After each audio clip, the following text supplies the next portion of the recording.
Hey, Friendo, Steve here. And Larson. And welcome back to Going in Raw News Brief. We're going to try to keep this one brief today, but man, we've got an Impact review and we've got an Impact prediction, so I'm not sure how brief this is going to be, but that's not going to stop us from trying. Tonight, we're going to be going live with Smackdown. Our live reactions should be a huge show. Might be some surprises involved, which we're going to talk about a little bit later in the show. So, it'd be kind of cool for us to go ahead and do live reactions. So we're going to do that tonight. Yeah. Yeah. So we're going to do that. Do you want to get to the news? Yeah. Well, before we get to the news, give us a thumbs up. Hit that subscribe button. All right, Larson, tell us what's in that news. I'm so eager to talk about this first bit of news. Just so excited. Actually, not at all, really. So we all know that WWE is apparently pulling out all the stops now. They're going back out on the road. They want to get as much excitement as they can for their product. And apparently that means bringing back Goldberg. So Fightful Select, go subscribe to Fightful Select. They're great.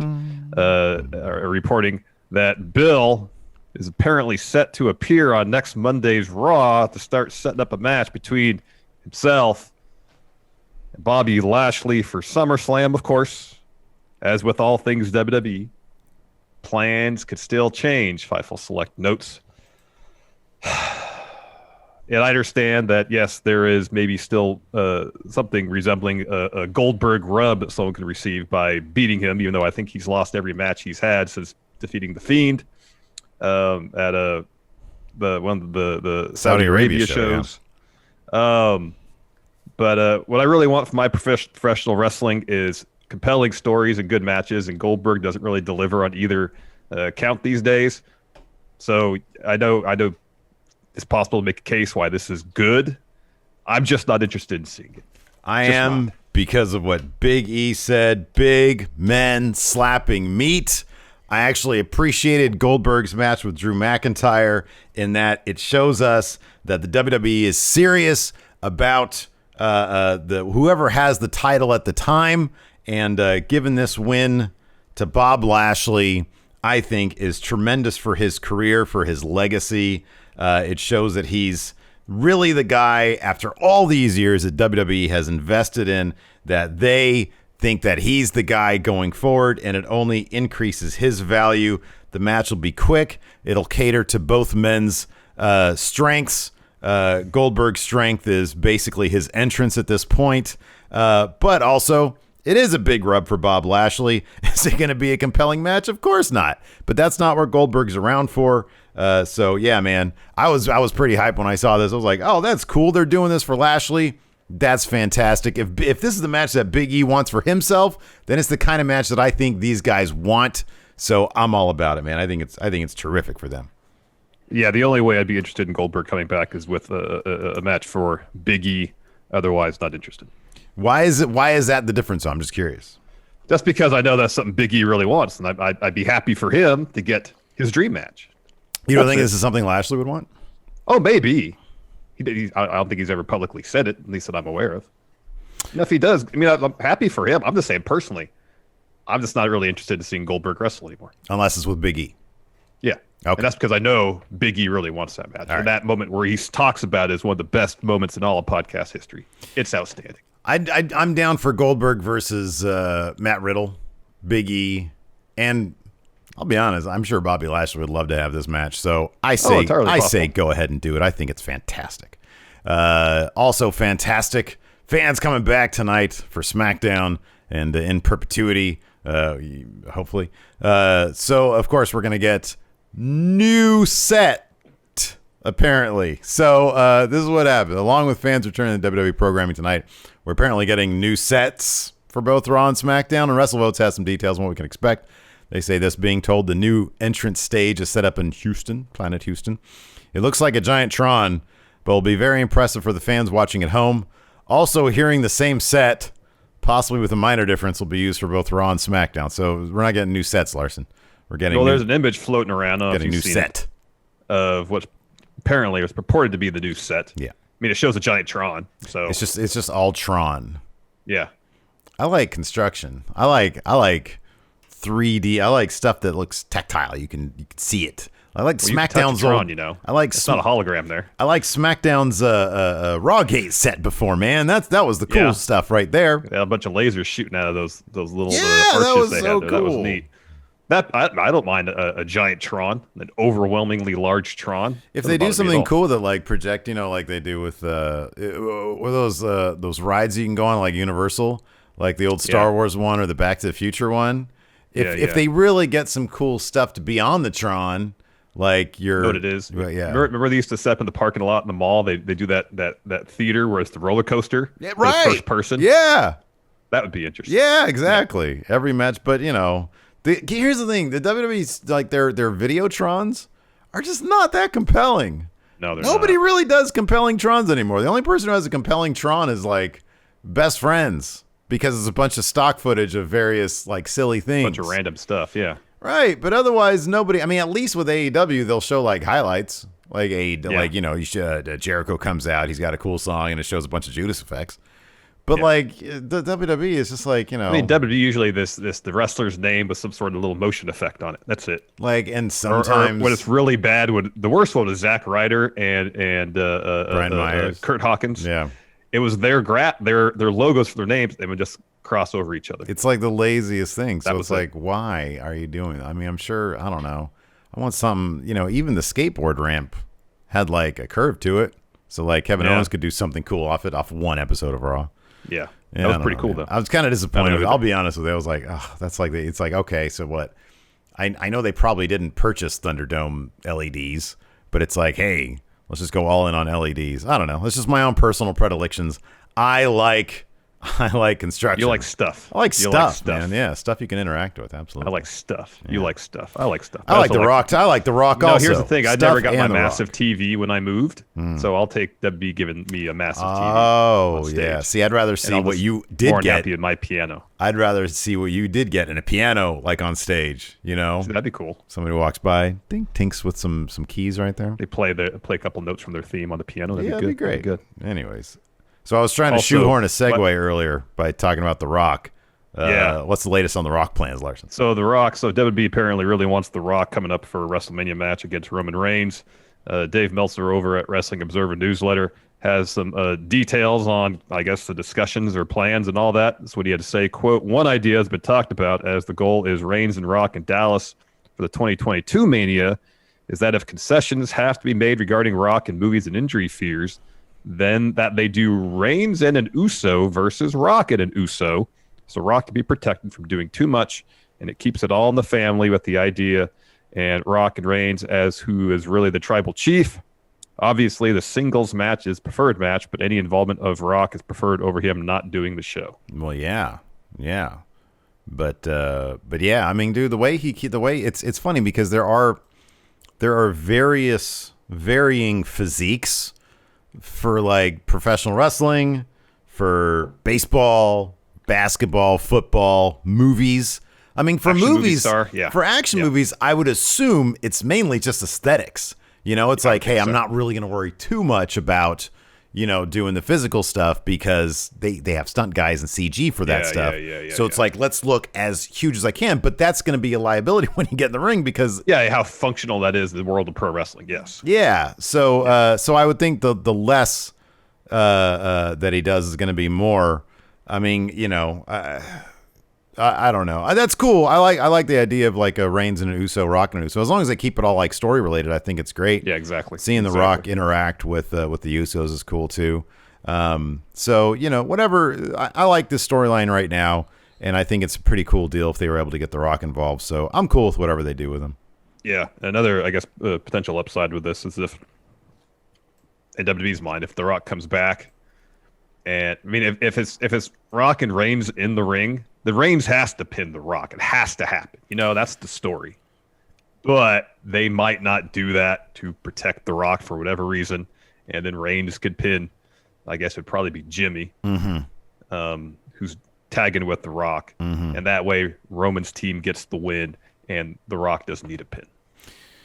Yeah, I don't know what story they would tell in terms of like long term if you'd want Reigns' team to eat the, because Reigns in the end is going to win whatever they do. So if the plans are, hey, let's try to get a singles match, which again, like I said, takes time to get your body into that physique, and then takes time on the other end. But if the funny thing is when you say stuff like, well, if the money's right, Rock doesn't need more money now.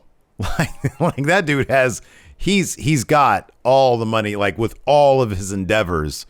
There isn't a check big enough that the WWE could write that is really worth having The Rock on your show. I mean, it's having a feature film. It's like a feature film type thing. So, I mean, this would strictly be because The Rock wants to do it, wants to get, get Roman that rub.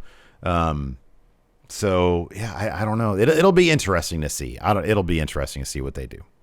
Yeah. Speaking of other interesting developments, yesterday, WWE announced that Walter had been pulled from a scheduled NXT UK Championship match against Ilya Dragunov. It's supposed to happen next week due to a severe hand injury. And, of course, we were debating about whether this injury could be work or shoot based on the United Kingdom opening back up where they want to have the match in front of fans, so on and so forth. But PW Insider is reporting that, quote, the Walter injury is legitimate, not a storyline. There's no word how long he may be out of the ring as of this running. So that's a bummer. That's a bummer. That's absolutely a bummer. Never like to see anybody get injured. Yeah, it might be a blessing in disguise. Just given that this match really does need to have fans there. Yeah. And, I mean, I don't know. Maybe the way they're taping the schedule with Freedom Day coming up, maybe that was the plan. Maybe they were going to do this. I have no idea. I haven't looked up what the invite schedule is like for NXT UK. But yeah, I mean, having the most people there to witness this, which is probably going to be a title change. Yeah. Would be advantageous. So yeah, we'll see. This is a bummer though. I don't like seeing people get hurt. Same. All right, let's talk Impact. Yeah. Had Impact last night. Let's run through these results real quick so we can get to our Slammiversary predictions. Yeah. So Jordan Grace and Rachel Ellering, they defeated Tenille Dashwood. And I have Rachel Ellering here. That's not right. It's a Raw game match. Caleb. It's Caleb. It's Caleb with a K. Yeah. Caleb with a K. We had Jordan Grace got the pin on Caleb there. Yes, correct. Then we had it kind of interesting. Jordan Grace, as far as I know, Jordan Grace and Rachel Ellering are not on the Slammiversary card. On the card, no. Yeah. Maybe we'll see them in that Cardona match. Havoc defeated Tasha Steelz. Of course, they have a match at Slammiversary is in tag team action. I'm bummed out. I left the room for like 5 minutes. So Macklin defeated Cal Hero. Destroyed him. Just annihilated him. That's beat the awesome. heck out of him. Oh, my Macklin shirt. You know what? One Cal he couldn't destroy, that was Cal Jack. I want to see Macklin versus Cal Jack, Larson. That'd be great. Trey Miguel, P.D. Williams, Josh Alexander, and Chris Bay. Defeated Ace Austin, Madman Fulton, Rohit Raju, and Shira. Bay got the pin on Shira, I believe, and then Chris Bay took a chair to his teammates during this match after the bell. Yeah. We had Tenille Dashwood aligning with Brian Myers, taking out Matt Cardona, and then Scott D'Amore made a mixed tag match at Slammiversary. But who is going to be Cardona's mystery tag partner, given that this story kind of is Tenille Dashwood and Cardona used to be romantically linked? I wonder who Cardona is romantically linked with now. Maybe it's a professional wrestler. Yeah, it is. It's Chelsea Green. It's probably going to be his partner. Totally be Chelsea Green, yeah. Also, Moose defeated Hernandez, and then Sabin attacked Moose. And then in the main event, Confused Cowboy Joe Doring defeated Falaba, Doc Gallows, and Willie Mack. Boy, that really complicates Slammiversary predictions, dude. Yeah. I'm telling you. Yeah. But I got my picks ready. I got my picks. Let's get to it. I'm gonna make a quick announcement here real quick, man. All right. Let's load up all this right here. Oh my gosh, Larson. You're forgetting one. There it is. So all those are on the line. The AEW one's not on the line, but everything else is on the line this weekend. Gee whiz. Still missing one. Going into our cup broke on the That's floor. not really a thing. It is part of it. All right. So look at all this gold right here, man. This is a ton of gold that I have right here. But Larson, this could disappear just like that. Yeah. Just like that. This weekend, this guy the Impact title on the line, and Big Red are on the line. We've got and the trios, of course, trios title, which is you, me, and the Enforcer. And then coming up in September, this AEW title is on the line. That's a lot of gold right here. And I know we're going to be changing things after SummerSlam. Yeah, we are. But we've yet to decide really how we're going to do that. Like, because we want to get the Enforcer more involved in higher stakes. Yes. But as champion, I am going to suggest a new, if we're going to keep all these belts around, I'm going to suggest a new stipulation. Because this guy right here, like, it's not fair that he's only defended once a quarter. So I'm going to put my AEW title up at Fight for the Fallen, July 20-something or another. I think it's the 28th. And as champion, I'm going to order this new dictate that every title has to be put up once a month. That's good. I'll So with that. You can decide, and it's at the champion's discretion. If there's no pay-per-view, it's at the champion's discretion in terms of which card it goes up at. Obviously, with some collaboration in terms of, well, do we know what the card's going to look like? Yes. Et cetera, et cetera. So I'm not saying there's not complications, but I don't like this guy just sitting around not being defended. Sitting there collecting dust. So July and August, 2 times this is going to be defended before All Out. So you'll have more opportunities. Good idea. Great idea. Look at this. I'm a fighting champion, but man, I've got so much confidence in myself. I don't think I'm ever going to lose any of these titles. All right, well, let's find out if that's the case. Let's kick these Slammiversary predictions off. First match I got here for the tag titles, Violent by Design versus the Good Brothers versus Willie Mack and Rich Swann versus TJP and Fallah Bahh. Steve, who do you got? I have got 1 confidence point on this match because I have no idea. I have no idea either. I've got the Good Brothers with 1 confidence point. All right.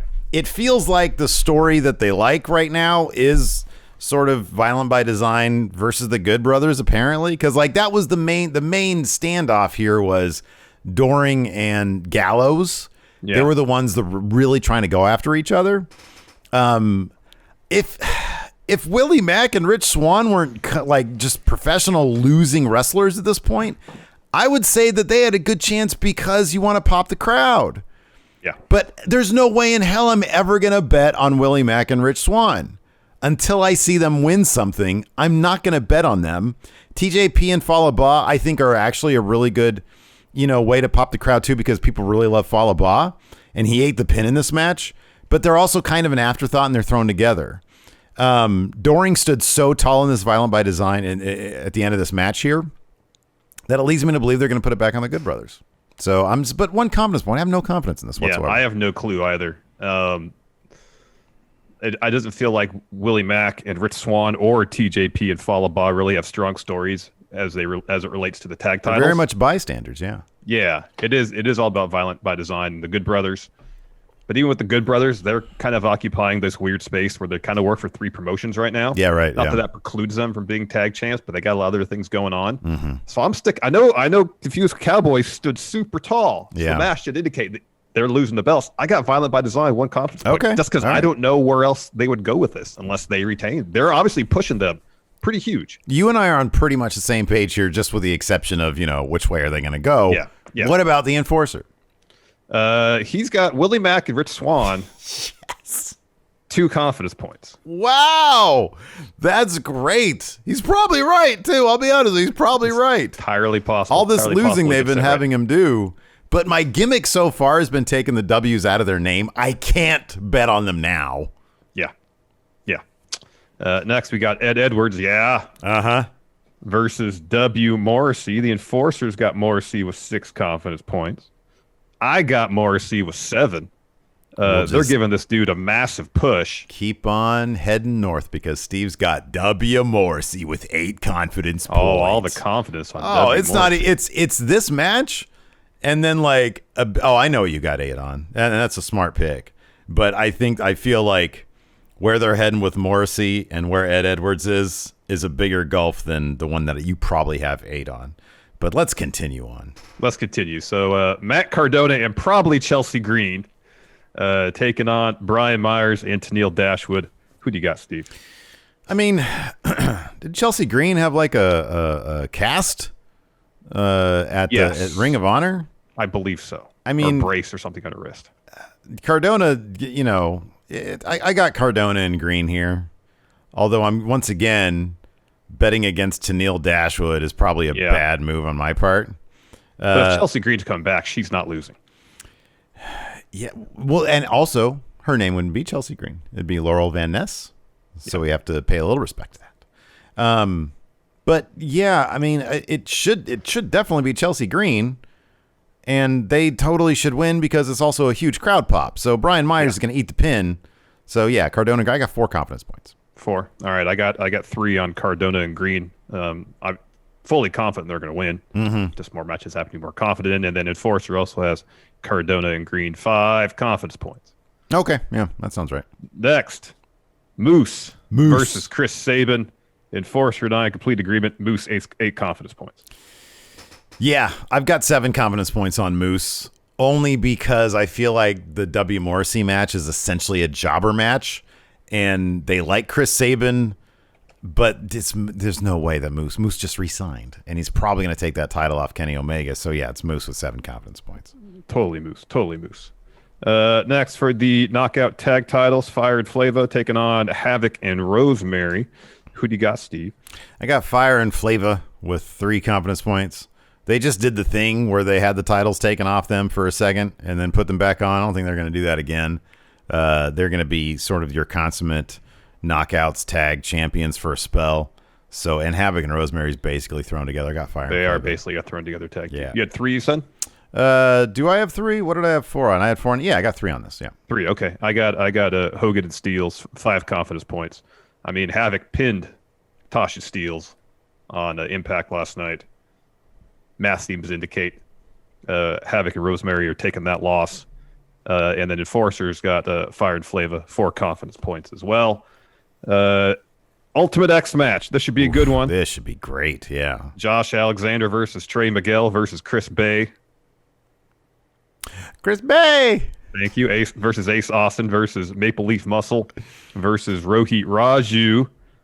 Who do you got, Steve? It's really difficult. I only have 2 confidence points on this match. I'm going to say this, though. I think that Josh Alexander has completely exceeded any expectations they had for him as X Division champion. I think everybody else is sort of lumped into a group. I know you and I have both been talking about how Ace Austin should win this at some point, and I think he will. I just think it's a much smarter move right now because nobody, if they win this, nobody really gets a great rub against Josh Alexander, which is, I think, what they'd want to do once they do actually have a title switch.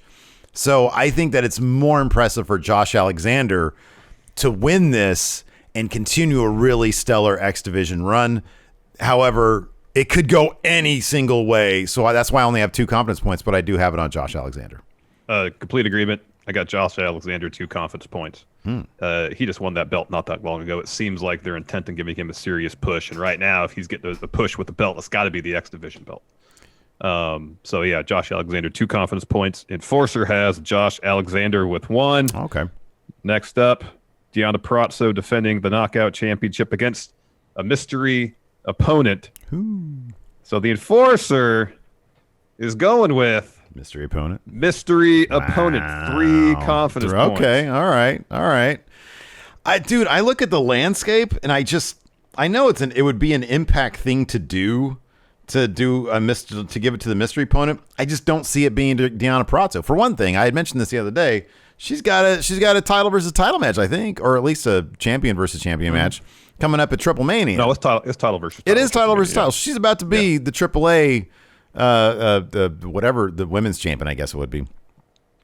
Yeah, it's Deonna Purrazzo. It's. I have 6 confidence points. This is breaking the typical route of giving her all the confidence points, but I just don't see anybody coming in I mean, Allison Kay is terrific. She had a lot of time in Impact. She really made her name as Sienna in Impact, so it could be Sienna.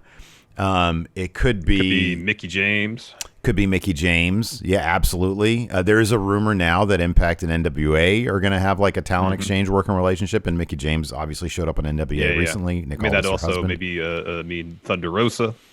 Thunder Rosa, yeah, totally, yeah. I mean, Camille could be any number of those people, but Deonna Purrazzo, she is basically Mrs. Impact Wrestling at this point. I have 6 confidence points on her. I got Purrazzo with 4. I feel pretty sure that she's going to win, but just in the event that they blow our minds and bring someone in that we're just not expecting, and that individual happens to win, and they can always do a title switch to the TV taping if they want to get the belt back on Purrazzo before Triple Mania. But I got Purrazzo with 4. And our main event, Kenny Omega defending the Impact Championship against Sami Callihan. I got Kenny with 6. Kenny's going to lose that Impact title to one man, and that man is Moose. Enforcer's got 7, and I'm guessing by the math I got here, Steve, you got Kenny with 5. You got that right. Yep, everything you just said is correct. It seems the only reason I only have 5 on this really is because this will be like the first real, given that we've got July, we've got Impact with Kenny. August, we've got Triple Mania, and in September, you've got All Out. So this could be a situation where maybe the first piece will fall. I kind of don't feel like that's the case. No, I don't think it is either. But we'll see. I mean, I don't know, dude. The first Slammiversary with fans back. Sammy's like basically Mr. Impact Wrestling. I know Moose likes that title, but Sammy is like the foundation of Impact Wrestling right now.